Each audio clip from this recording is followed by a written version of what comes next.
ఈరోజు మహాలయ అమావాస్య.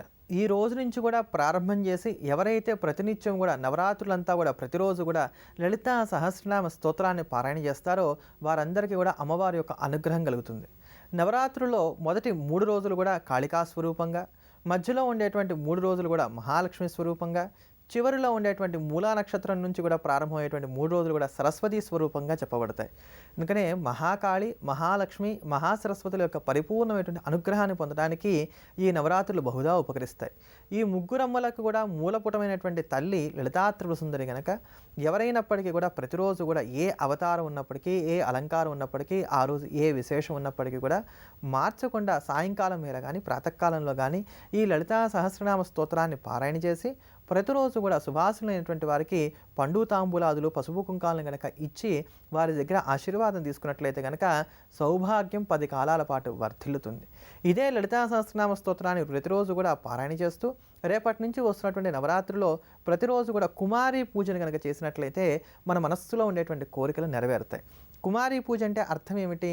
9 ఏళ్ల వయసు లోపల ఉండేటువంటి బాలికను తీసుకువచ్చి చక్కగా సుఖాసీనురాలను చేసి కూర్చోబెట్టి అమ్మవారు బాలాత్రిపుర సుందరి స్వరూపంగా భావన చేసి ఆవిడకి చక్కటి బట్టలను ఇవ్వటం, శక్తి కలిగితే బట్టలు ఇవ్వడం, శక్తి లేకపోతే కనీసం కాళ్ళకి పసుపు రాసి చక్కగా తలలో పట్టుకోవడానికి కావాల్సిన పూలు ఇచ్చి ఆవిడకి అలంకారాలన్నీ కూడా చేసి ఆవిడకి కావాల్సిన తాంబూలాదులన్నీ కూడా చేతికిచ్చి ఆవిడ దగ్గర ఆశీర్వాదం తీసుకోవడం. ఇలా చేసినట్లయితే ఈ కుమారి పూజా ప్రభావం చేత మనస్సులో ఏది కోరుకుంటే అది జరిగి తీరుతుంది.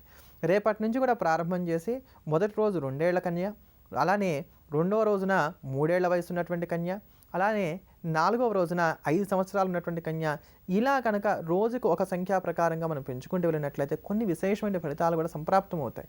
అటువంటి అంశాలన్నీ కూడా నవరాత్రిని పురస్కరించుకొని రేపటి నుంచి కూడా మనం తెలుసుకునే ప్రయత్నం కూడా చేద్దాం. ఏదైనప్పటికీ కూడా ఈ కుమారి పూజకు కూడా మనకు ఉపకరించేటువంటి స్తోత్రం లలితా సహస్రనామ స్తోత్రం.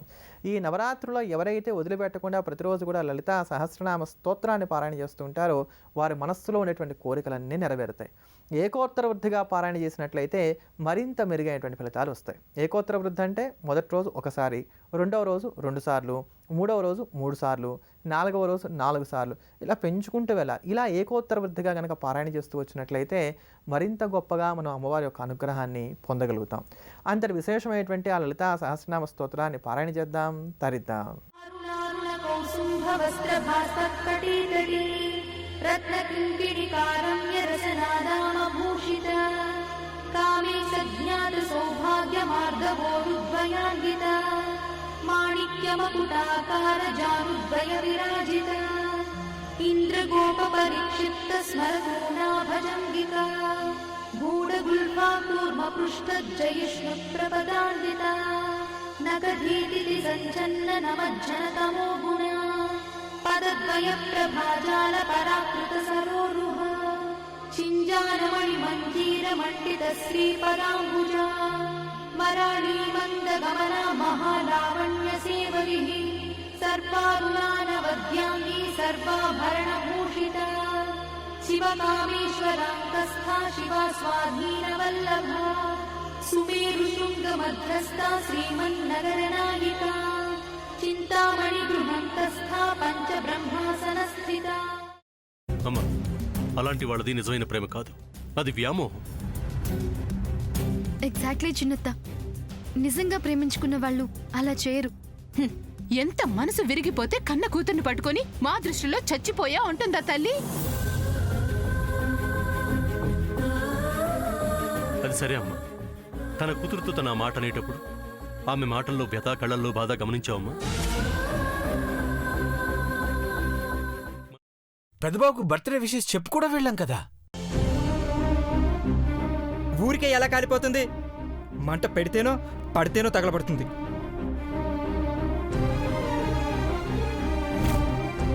కరెక్ట్ చిన్నబాబు, నీకొచ్చినట్టే నాకు డౌట్ వచ్చింది.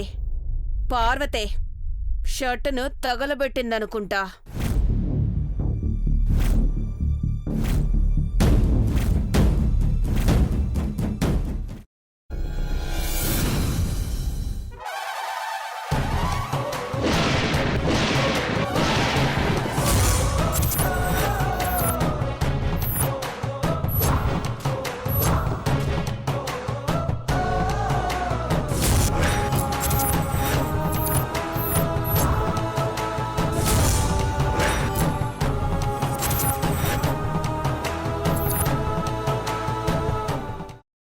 కున్న తర్వాత పొట్టు తీసేసి చాప్ చేసి పక్కన పెట్టుకోవాలి. ఒక ప్యాన్లో కొద్దిగా నూనె వేడి చేసి అందులో ఆవాలు, మినప్పప్పు, శనగపప్పు, కరివేపాకు, సన్నగా తరిగి పెట్టుకున్న ఉల్లిపాయలు వేసుకుని 1 నిమిషం పాటు వేయించుకోవాలి. ఆ తర్వాత కాల్చి కట్ చేసి పెట్టుకున్న వంకాయని కూడా అందులో వేసుకుని బాగా మిక్స్ చేసి బౌల్లోకి ట్రాన్స్ఫర్ చేసుకుని అందులో తగినంత చిక్కటి పెరుగు లేదా పల్చటి పెరుగు వేసుకుని మిక్స్ చేసి అన్నంతో కానివ్వండి, చపాతీతో కానివ్వండి సర్వ్ చేసినా చాలా బాగుంటుంది.